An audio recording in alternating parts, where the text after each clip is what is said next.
I was going to pitch it anyway. And I pitched the headline, the launch that didn't happen, and why that's the best thing for this founder. You knew I was a girl after some data. Like that's, I love that. People need to know visibly and clearly what you're offering them.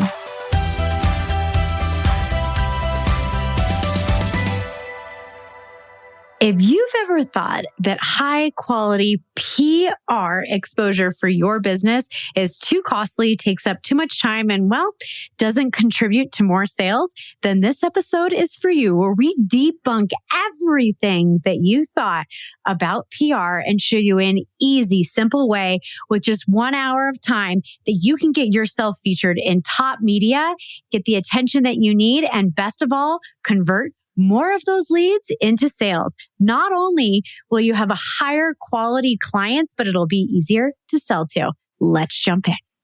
All right. Hello, everyone. Welcome back to Revenue Rascals. Today, I am here with KJ Blattenbauer. And what we're going to talk about today is publicity and PR and how everyone usually thinks that it's got to be something you do last, when maybe you've been thinking about it all wrong to grow your business, sell more, and honestly, attract higher quality clients and customers. So KJ, hello.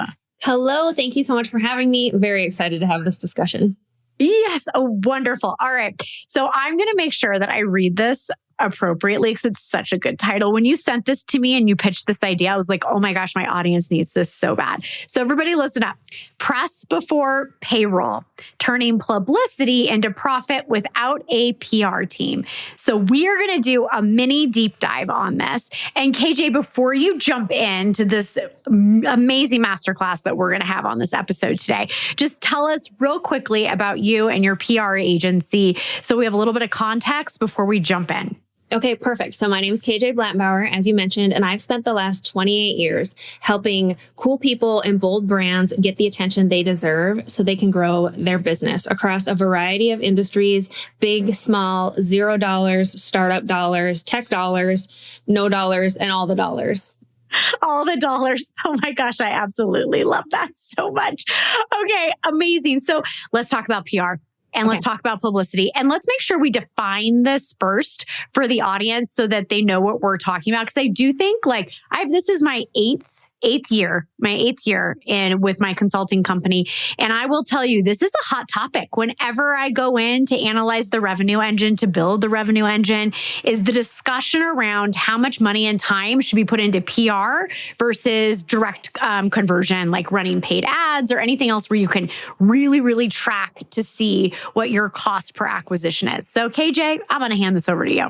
Well, I mean, I'm in PR, so I'm being biased, but I'm going to say more should go towards your public relations than your paid ads. But we can get into that later in the masterclass. I think part of it is by design. The public relations industry, for what it does, is its worst publicist. It keeps things smoke and mirrors. It keeps things hidden. But truly, PR is third-party validation for your brand, your ideas, your expertise, your product or service. It's taking someone who's already credible, like your podcast is having me on, that makes me instantly credible. Or being in Forbes, that makes your business instantly credible. Or being on the local news makes your local business instantly credible. It's using that third-party validation to help boost you forward. It's a credibility multiplier. And it's training people how they should think and talk about your brand the way you want your story told. Plain and simple. That's all that PR is. Yes. I mean, it is so powerful. And I'll notice that, for example, if I'm on someone else's podcast or I have a PR opportunity, or, when I published my workbook to Amazon, it was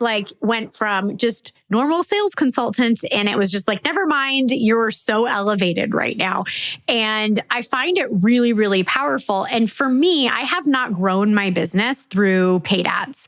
I have spent probably less than $5,000 over 7 years on ads. Occasionally, I've run some for some special events. So I run heavily on my reputation, referrals, organic marketing, and PR opportunities. So I was really excited to have you come on here because people always ask me, they're like, Michelle, why are your sales calls so short? Why do you convert everybody you talk to? Why do you have a wait list? And I was like, I've created a really high demand brand.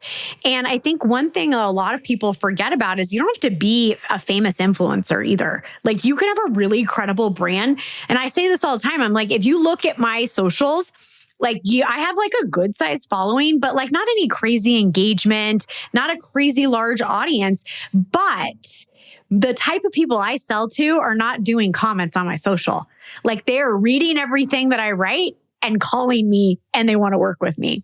So right. And if they've heard you on a podcast, if they've read about you in an interview, if they've heard your expertise somewhere else, they already know you. They know they want to work with you or they don't want to work with you. You've already attracted or repelled the audience that you're meant to do. And that's the beauty of using the media to do it. You know, the great thing about your show is it's a real conversation, right? You have real conversation with your guest all the time, especially between strategy and results. And I think when it comes to PR, most founders think that growth equals funding or headcount or any of those things. But if no one knows that you exist, there's no amount of capital that is going to save you. And so I feel like that's where PR enters the conversation. It's visibility that sells. Even if you have zero budget, a zero PR team, zero desire to spend the next 6 months building the perfect funnel, public relations can do that for you with $0. Ads can't do that. Social can't do that. You know, there's a million other things that can't do that for you, but PR truly can. All right. Well, the $0 thing has me intrigued because, you know, I think that there's the $0 thing. I want to hear more about this, but are you ready to jump into your mini masterclass? And then let's make sure that we discuss the $0 budget because that is definitely, that little hook got me. So go for it. Let's hear it. Perfect. So I think press before payroll is exactly like it sounds. Press comes before payroll, before you have anything else, before you're putting anything out there, because public relations is a hidden growth lever. Founders, they obsess over product, they obsess over the process, we obsess over our payroll, right? Like it's a big deal. But visibility, it doesn't make a spreadsheet. There isn't a column for that, right? Like, is it an asset? Is it a liability? I don't know. It's very important. Yet every metric that matters, lead flow, conversion rate, pricing power, it rises with perceived authority. Like you mentioned, as soon as you started appearing places, leveled up, the world changed for you. Attention is today's most underpriced asset. I firmly believe it. The people who control the narrative control the demand in any industry across the board. And that's because press is a credibility multiplier. Press compresses trust. It's when an audience sees you through a third-party lens, whether it's a podcast, an article, an interview. It shortcuts the doubt that slows down a sale. Like for the data people, for the data point, because I know they're going to ask, earned media exposure through public relations that you pay $0 for will increase your conversion rates up to 38% compared to paid ads. And I didn't make that up. You can check the decision database from 2024. I really, really love that. I mean, you knew I was a girl after some data. Like that's, I love that. So let's say that one more time for me, please. Okay, so earned media exposure. So free from PR, earned media that you get from being on podcast, an interview, an article that you've paid $0 for will increase your conversion rates up to 38% minimum compared to paid ads. Oh my gosh. I love that so much. And I think that's absolutely true. If I think about like all of my clients, I've had hundreds and hundreds of clients. And I think about the ones who have a book, for example, or a podcast or any type of credible platform. Oh my gosh, do they convert so much faster on those sales calls? And you don't have to deal with as many objections. Like people are practically pre-sold if they're on the phone with you. So it makes such a huge difference. So let's talk about what this actually looks like in action. And I know you're going to be providing a free resource for my audience so that they can go through and they can understand exactly how to do this. But if I came to you and said, okay, KJ, I'm ready. Like, I'm ready to do this. Like, how would you position my PR plays, or what do we need to know about getting the most out of our time and budget? Well, the first thing I think I want to start you with is just the bootstrapper's edge is what I like to call it, right? And that's really that bootstrapped founders, people with $0, startups. You don't have to be 6 or 7 figures to start. That's the number one myth. You do not need money to start public relations, hire a PR firm. You can do it yourself. Bootstrapped founders actually have an advantage over everyone else because you can be nimble, you can be personal, and you can be opinionated. Where like larger founders, people, tons of funding, they can't be those things. Investors are going to make you cautious, but independence makes you compelling. Like you can tell whatever story you want to. And I think compelling stories are going to convert faster than cautious ones are. So just FYI, you don't have to be big to start. You can start anytime, and there are advantages because visibility isn't a campaign. It's an operating system for trust. And the sooner you get started, the sooner you can get started, right? Like the sooner you see the thing. But the first step I would have people do is just define your authority zone, right? Ask, what conversations do I want to own in my industry? Because if you can't name it, the market's going to assign you one. And so you don't want, that's not what you want. That's the opposite of good PR. You want to lead the parade. And what people say about you in rooms you're not in, you want to own that narrative. So create a one sentence, I call it authority statement. And so it's, I help insert the audience, achieve, insert the result by challenging, and then you put the old belief there, right? So like my example could be, I help founders grow revenue by replacing funding with visibility. Like super simple. And it's a single line that kind of becomes your North Star for every pitch, for every post, every time you talk about things. It's just that one. I help the audience achieve result by challenging whatever the old belief is. It doesn't have to be flashy. It doesn't have to be amazing. Like, it doesn't have to be a star in a rap video. It just has to resonate with your target audience. And then I think the second part is to find your signal story, right? Journalists crave stories that show tension and transformation. And so I inventory 3 different types of story. There's the reversal story, like everyone else said X, but here's why Y worked, right? Like you little contrarian you. Everybody loves that, right? Then there's the data story. Like we talked about data points above, we discovered this stat that changes everything. I feel like the stat we talked about above, the 38% increase, that would crash some people's websites if we're being perfectly honest, right? So I think, a data story, perfect signal story to have. And I think the last one is a human story. We almost quit. Then this happened. We're all human. Everyone loves a good story. I think we're seeing a huge resurgence in storytelling. Having a reversal story, a data story, and a human story, these are not marketing copy. They're proof that you're worth listening to.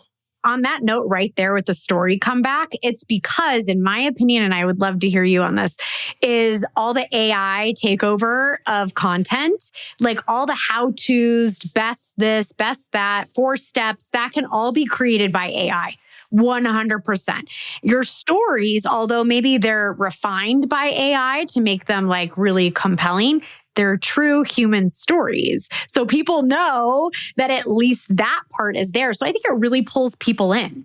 Yeah, I agree. I think AI is wonderful for great things. Deep research, finding facts and stats, things of that nature. But it's a computer that was designed by one person's kind of algorithm. And I feel like it takes the human aspect out of things, which is what we all crave, which was what the evening news was created for, which was what magazines were created for. And I think if you take the human aspect and the storytelling out of it, it's just kind of boring. Like, yeah. If I wanted to read a manual, I would read one on how to like set up a ceiling fan, and I'm not going to do that. I'm just not. Oh my gosh, I love it. Okay, continue on. Your next thing. I interrupted, but man, that was good. After you define your authority zone with your single line, and after you find your signal stories, the 3, you need to pitch with purpose. And I think this is the part where most people get hung up, but it is so simple. It is so simple. A good pitch is relevance and brevity and benefit. So I have a 3-sentence pitch rule, and it's who you are plus credibility hook.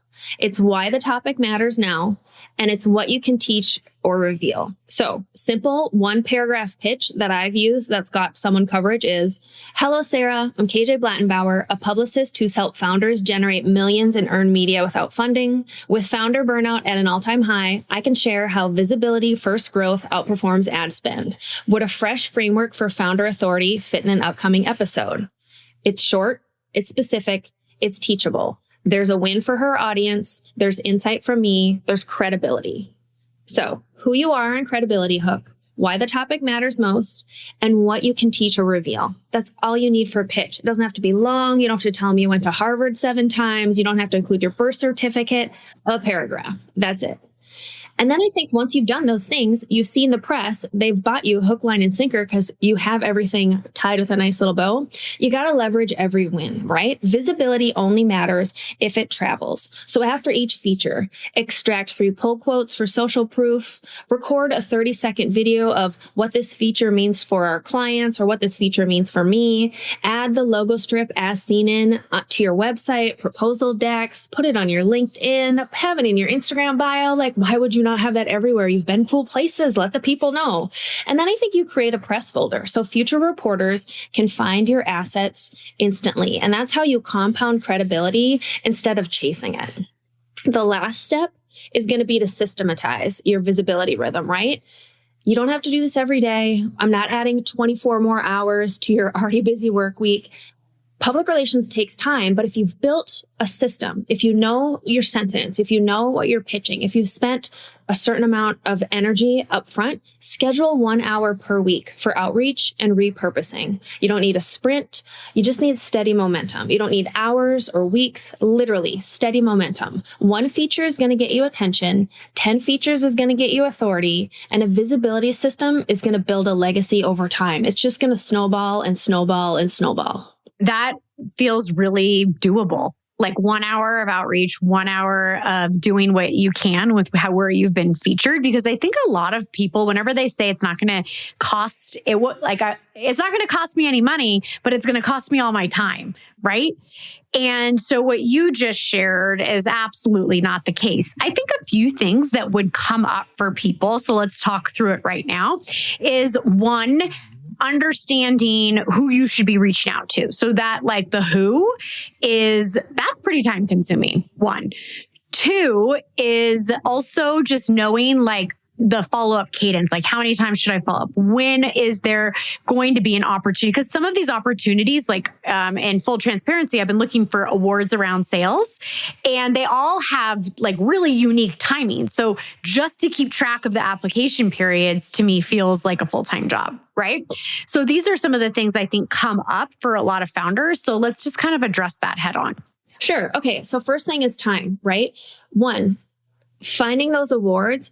Great idea for a virtual assistant if you have one, or someone on your team, or to put into your good buddy AI and have him spit out a calendar for you. Like, let's use the technology for what the technology is for. But I get you. The awards stagger their stuff because they want attention when they want attention. They do it on purpose. They make it difficult on purpose. But it's their PR play, right? It's their PR plan. Those jerks, the ones that always make you vote every day for 15 days. I see what you're doing trying to get me on your website. It's working. I want to win. I'm not going to lie. But totally. I think using AI to help you schedule those, using a VA to your advantage, but also if you sit down and do the calendar one time, you don't have to redo that calendar every year. Those days stay the same. At the same time, it doesn't cost me my money, but it costs me my time. I'm going to call BS on that because I have a full rotation of clients. I'm taking in new clients all the time. I do strategy days in between. I'm traveling for clients. I'm busy as the next person, just as busy, like Beyonce and I have the same 24-hour day, and I'm sure we're probably doing the most, both of us. But in September, I took a challenge from one of my clients, and she says, you make me go on these stages, you make me go on podcasts. I'm an introvert. I hate it. You make me do this. And I'm like, yeah, visibility. It matters. You're welcome for all the business and the client wait list. He's like, but you never do it. And she's right. I never do it. So on September 29th, I accepted her challenge. I spend 15 minutes a night. So Monday through Friday, 15 minutes, literally 15, I set a timer. I'm not any different than the next person. I didn't know where to start. PR can be a real boring topic, and most people don't like publicity or PR people. So they're like, ew, you're not coming on my thing. But for 15 minutes a night since September 29th, look, we get a bad rep. I got it. So for 15 minutes a night since September 29th, my goal was to pitch myself to podcasts to promote my upcoming book because that's where I know my audience is. Since September 29th, we're now at December 1st. I have 150 podcast appearances. 15 minutes. Some people, I'm not a fit for their podcasts. Some of my pitches totally bombed, and I deserved it because they weren't that good. But 15 minutes a day, what does that add up to? Maybe an hour a week? Not even. Look, math isn't my strong suit. Now that I'm on Revenue Rascals, probably shouldn't admit that. I'm in PR. I'm a communications school. But a little over an hour a week, you can have all the press you want. It's how much you go after it. And as far as follow-up, I pitch one time. If I don't hear back from the person 3 to 5 business days later, I forward on my same pitch. I change the FW in the subject line to follow up and keep the same subject line. Then I write one sentence underneath. Hi, just checking in to see if you had a chance to review the opportunity below. Here's why I think it's great. Maybe add one more sentence. When can we talk? When can we set up time? My client would love to speak with you. A firm call to action. Send it. If I don't hear from them that second time, following up in 3 to 5 business days. One last chance. Wanted to get this on your calendar. Please let me know. Blah, blah, blah. Because most people are busy. I can't get to every email the first time. You can't get to every email the first time. But the follow-up, there's a 75% return rate on my follow-up. I get most of my bookings from the follow-up because people like the reminder, they want to be helpful, and they want to have experts. Like a journalist's job is to feature people. If they don't have people to feature, they don't have a job. So you're not annoying them. They need you.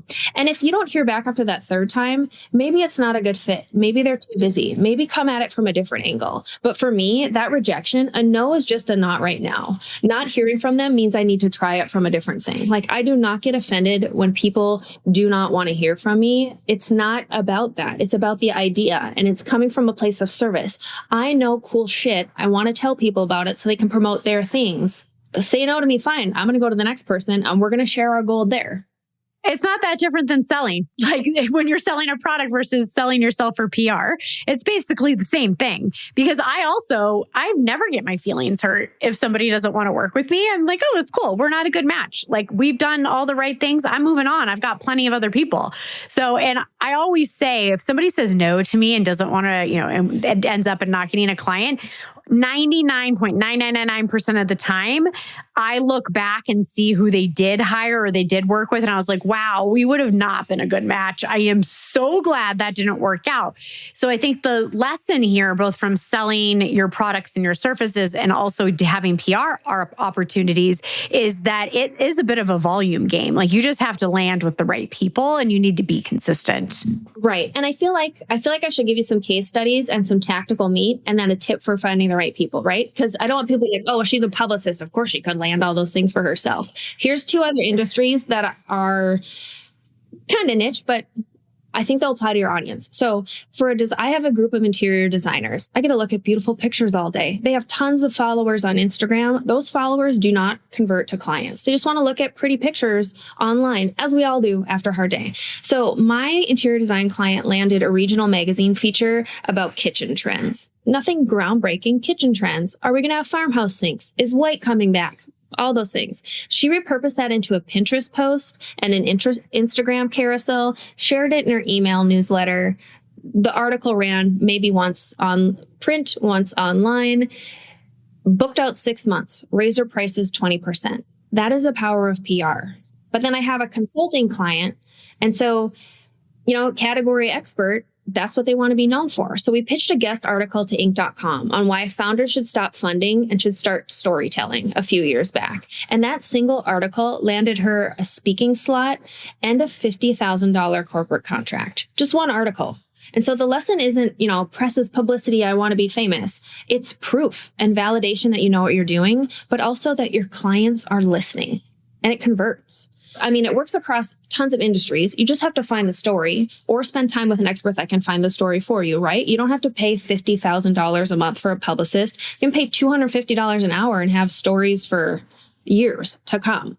But what you can also do is you can fire up Google or you can fire up AI and you can ask, what questions are people asking about whatever your area of expertise is, whatever your industry is, or write down the 10 to 12 questions people are asking you all the time about your industry, plug them into Google. And where it says all, images, shopping, news, hit that news tab. That shows you exactly who you should be pitching, exactly who's writing about your industry, your area of expertise, and your topic. And then if you click on New York Times, it's going to tell you the exact reporter. And then you can reverse engineer, because we're all FBI detectives at this point on the internet, right?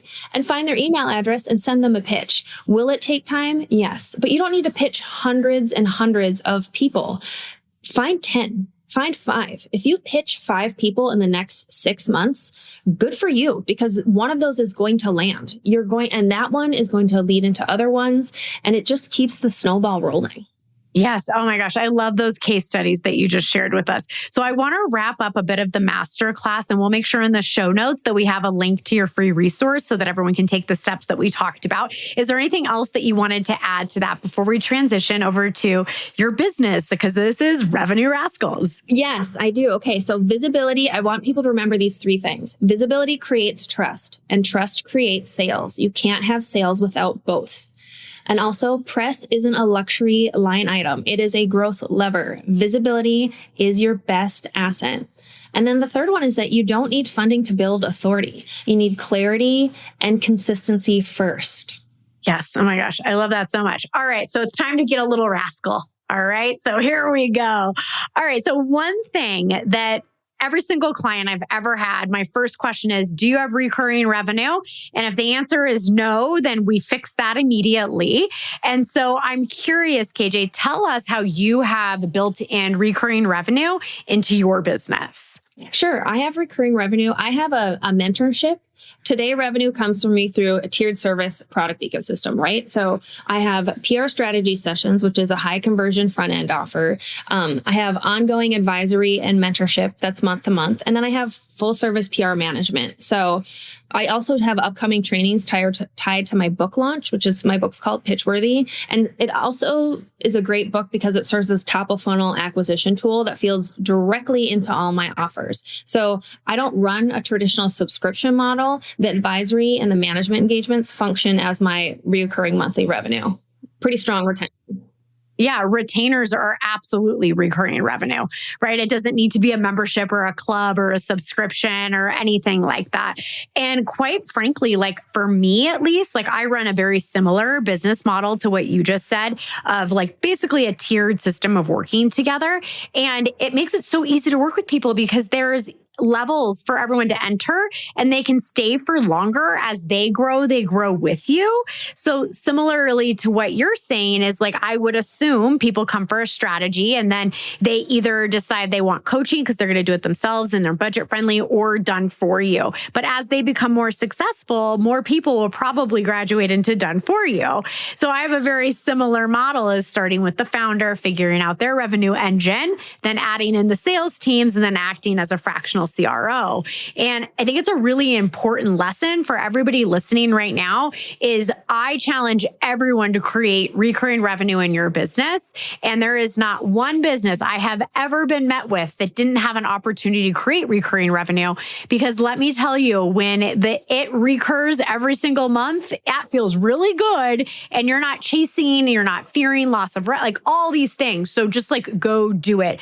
And KJ, I'm curious, out of your three offers, like which one do you see the most traction with right now in 2025? I see the strategy session, the sitting down with people for one day and laying out exactly like, here's your story, here's your founder story, here's how you promote your brand, giving them the PR framework afterwards for the next year, that gangbusters in the last 6 months alone, just because I think people don't know how to tell their story. But your story launches everything, right? You can't get funding if you can't tell your story. You can't get press if you can't tell your story. Customers can't relate to you if you can't tell your story. And truly, you're not going to get media attention if you don't know how to tell your story. So it's so important, I think, to start with that strong PR strategy session and foundation. And my clients are loving it. Love it. Yeah, I would agree. Like I do it like the VIP days or like one-off strategy sessions. And it gets people so excited because so much value is delivered immediately and they can go take action. So I absolutely love that. And I think that it's really supportive of what 2025 was all about anyway. And, you know, doing as much as you can with as little as you have at the particular point of time.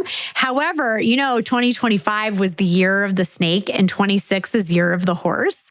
So all the shedding is done. So it's going to be gangbusters in 2026. So I'm like really excited about that.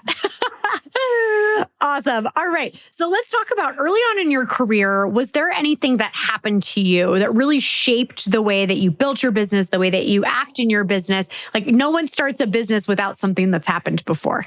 Sure. Yeah. I mean, I think early on in my career, I watched a brilliant founder lose a make or break opportunity. And it wasn't because their product wasn't exceptional. It was, but it was because she couldn't articulate the value quickly enough to the right people. Like she couldn't explain what she was creating. And And that moment cemented my belief that visibility and clear messaging, it's not a vanity metric. Like, it's revenue, infrastructure, and it is a must. Everyone has to have it. If people don't understand the value or even what you do or offer, they can't buy it from you. And it has shaped everything about how I build my offers, teach public relations, approach growth, talk to my clients. Like, people need to know visibly and clearly what you're offering them, or you're going nowhere.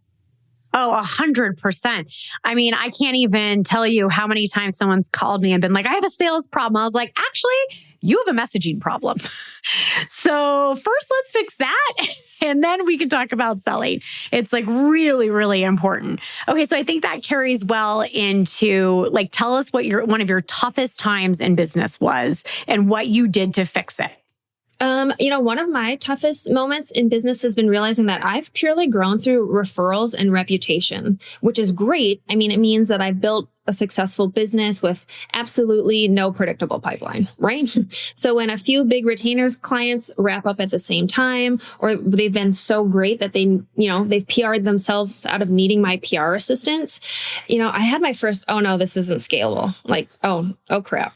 Like, what am I going to do now? But instead of panicking, I decided I was going to treat it like a diagnostic. I was going to rebuild my offer ladder. I was going to create a real acquisition strategy, and I was going to double down on authority building. They brought in colder audiences, right? Like, it's humbling to start all over from the beginning. I'm not going to lie, but it forced me to stop relying on luck and start running my business like a true revenue engine. It's great to have referrals and to be totally managed on reputation. But what happens when you run out of referrals or reputation, or you're in a business like me where half my clients love to brag that they work with a publicist and the other half don't want anyone to know they're using a publicist because for some reason it embarrasses them, or also that they don't want to share me with their competition? Yes. Oh my gosh, that is so true. I also have half the people want to shout from the rooftops we're working together, and the others are like, I don't want anyone to know that I need help.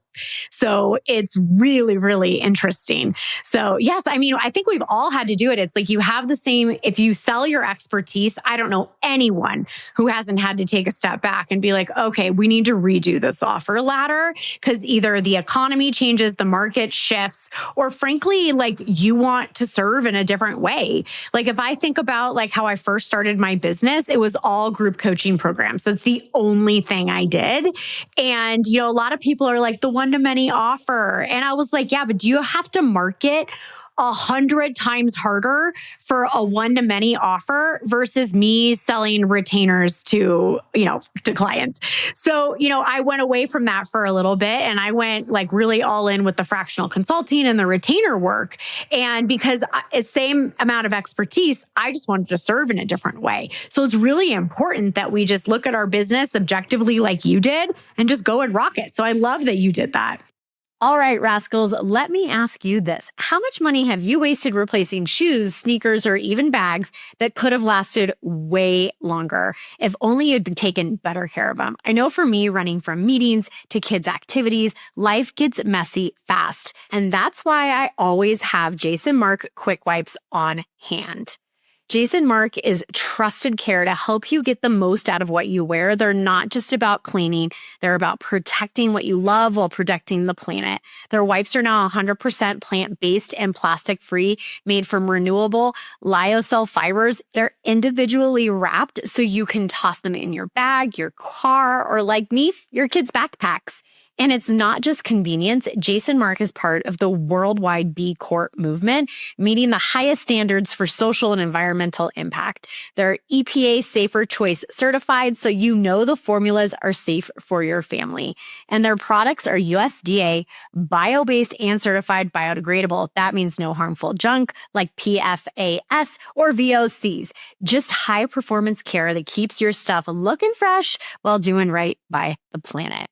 Personally, as a busy mom and entrepreneur, Quick Wipes are my favorite. They've saved my sneakers from coffee spills, playground dust, you name it. One wipe and I'm ready to walk into my next meeting looking sharp.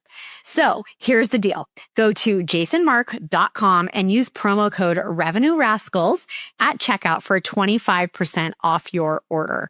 One time per customer. Again, that's jasonmark.com, code RevenueRascals. And remember, this podcast is free. Thanks to sponsors like Jason Mark, I'm ungating sales strategies people pay me six figures for. So go support them, grab your quick wipes or your favorite product, and keep your kicks looking fresh. Tell me a little bit about your book that's coming up. My book is called Pitchworthy, and it is a step-by-step guide to DIYing your own public relations. It takes you through everything from what PR is to how you can use it across industries. It includes real-world examples and case studies and the stats, because we all like the stats, right? But it also shows you, here's how I figure out my audience. Here's how I talk about myself. Here's how I pitch and follow up. Here's how I handle the trolls. Everything from start to finish, the basic tenets of PR are in the book. The other half of the book is a pep talk, because I think a lot of people think the work is just going to speak for itself. And that's not true. You have to step into the spotlight, come from a place of service, and you have to tell people about what you're doing. So half of it is just me being a hype girl about, hey, here's why you need to do this. Here's why it might feel icky or uncomfortable, but here's why you're going to do it anyway. So that's Pitchworthy. It comes out January 13th. Oh my gosh, that's so exciting. Well, I'll make sure to get my copy as well. But I love that you put the second half as being the hype girl. I've also been called the hype girl from like on the sales side of things. I think we actually have a lot of similarities on how we help our clients. So I'm excited that we were able to connect. Okay, so let's talk about something you strongly disagree in business, but most think is true. Oh, this one's a good one. I completely disagree with the idea that visibility or PR is a top of funnel nice to have that you deal with after you fix any sales issues or other issues. I think most founders treat public relations and thought leadership like it's a vanity project, when in reality, they're force multipliers for revenue. Strong visibility shortens the sales cycle, it raises close rates, and it attracts higher quality buyers. Like, it's not frosting on the cake. It's the entire infrastructure of the cake. The belief that you can scale without authority, I think, is one of the biggest myths holding companies back. Yeah, I would agree. Just because, I've seen just so many different acquisition models in my days. And I think I said this in the beginning of the episode, but I'm going to repeat it. It's like my clients that have books by far have the easiest time selling out of any other category that I work with. And it's an incredible top of funnel lead magnet, like amazing.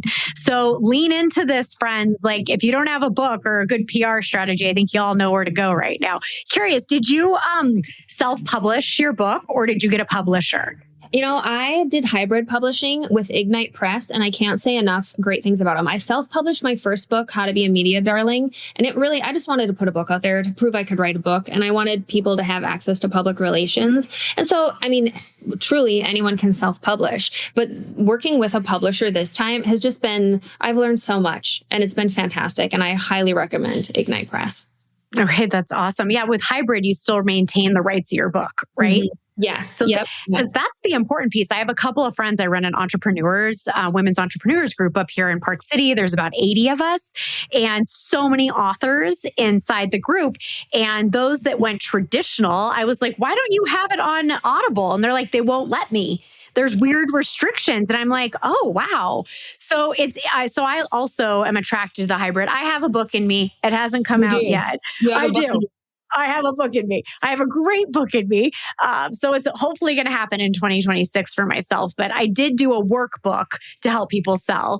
But now it's time for some stories like we were just talking about. It is. I'll be the first in line when you're ready.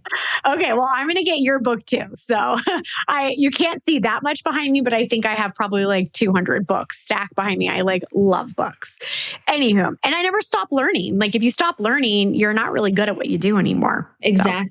Yeah, 100%. Okay. So one of my favorite questions that I wrap up all my interviews with is, what is the most rascal thing you've ever done in business? This is such a good question. And everyone always has such great answers. Do you want to hear a rascally thing I've done as it applies to PR? Or do you want to hear the most rascally thing I've done as it applies for like a client? Oh my gosh, dealer's choice. I don't even know how to pick. I think either one would be amazing. All right. So my most rascally thing I've ever done for a client. You're already laughing, so this is going to be good. I don't even know if I should say it aloud. Okay. So years ago, I had a client's launch fall through literally the day before the press release was set to go out. And when I say the day before, like, the press release was set to go out at like 6 a.m. Pacific time, and it was like 11 p.m. the night before. Or like supposed to go at 6 a.m. on a Wednesday. At 11 p.m. on a Tuesday, it was no, this launch is falling through. Like no product, no inventory, no budget. And we put all the stuff behind it. I had all these reporters waiting for stuff. My client had invested all this money in publicity. Like we had done the work, and they were just, like it's a kick in the pants to have all that and then have it all fall apart. And so I made the executives a decision after a sleepless night. I was going to pitch it anyway. And I pitched the headline, "The Launch That Didn't Happen," and why that's the best thing for this founder. And it was a hit with national editors. They were in so many publications, and we were able to turn that failure into a feature on resilience and transparency. It drove 1,200 email signups in the first 24 hours alone. And it basically helped them pre-sell to get the inventory, the budget, and the product that they needed. All the things that had fallen apart earlier in the week, by the end of that week, they'd made it up because we just decided to run with absolutely having nothing but a story that's relatable to so many people. And so I feel like the moral of my Rascal story is that Rascal moves aren't reckless. You just got to be resourceful. You win by telling the truth bravely, and you win by being the first person to tell the truth. Oh my gosh, I love that. And that goes back to what you said earlier, is that you have to own the narrative. And so you owned the narrative. You took what could have been a disaster and made it a success. And that is the Rascal way. Yeah. Awesome. Well, KJ, thank you so much. Now, remind us all where we can reach you. And I'm sure people listening right now are like, "Oh, I want that strategy session." So other than in the show notes where all the links will be, just share with us right now where everyone can reach out. You can reach me at hearsaypr.com. That's HEASAYPR.com, or on Instagram at KJ Blattenbauer. And that's KJBLATTENBAUER. Oh, that's almost like a song. You do that really well. I need to do that with my last name. TRPSTRA. I know? I know. Oh my gosh. I love it. Well, thank you so much for being part of Revenue Rascals. And to all my listeners, enjoy. Thanks for listening to Revenue Rascals, where we turn bold ideas into predictable revenue and prove that breaking the rules can still build empires. If you love what you heard, do me a favor. Tap the links in the show notes to support our sponsors. They're the ones keeping this show free, so I can keep ungating the six-figure strategies that help you scale faster, lead smarter, and take more freedom home with you. And hey, if you think you'd make an incredible guest or know someone who's built something worth studying, email me at hello@michelleterpstra.com. And until next time, stay sharp, stay bold, and stay just a little bit rascal.